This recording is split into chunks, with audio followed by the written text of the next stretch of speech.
Jumelles et feuilles de course entre les mains, ils jouent, vivent au rythme des courses.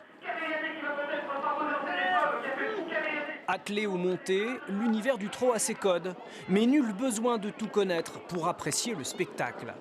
C'est la deuxième fois qu'ils viennent, donc les premières fois, une deuxième fois sur le champ de course, sinon ils ne sont jamais venus auparavant.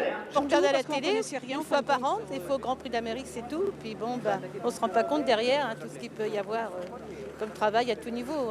Depuis quelques années, l'hippodrome de la Glacerie cherche à attirer un nouveau public. S'il sait qu'il a un cheval qui est meilleur à gauche et que là c'est une course à droite, il va dire non, je ne vais pas le déférer ce coup-là. Des bénévoles comme Florence accompagnent les novices sur les champs de course.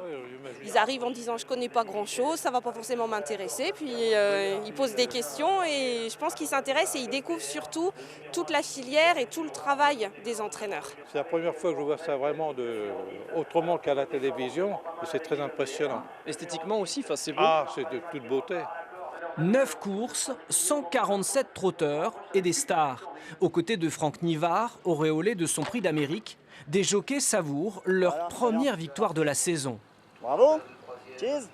Rares sont les disciplines où le public peut ainsi approcher des sportifs de haut niveau. Le but, c'est de montrer aux gens que ce n'est pas un milieu fermé, que ce n'est pas juste un pari en plus, c'est d'abord et avant tout un spectacle et aussi un sport. Derrière chaque cheval, il y a toute une équipe, depuis l'élevage jusqu'à la compétition. Vous avez énormément de gens qui interviennent dans la chaîne autour du cheval. 10 rendez-vous sont annoncés cette année à la Glacerie, un hippodrome qui voit sa fréquentation augmenter d'année en année avec 10 000 spectateurs en moyenne.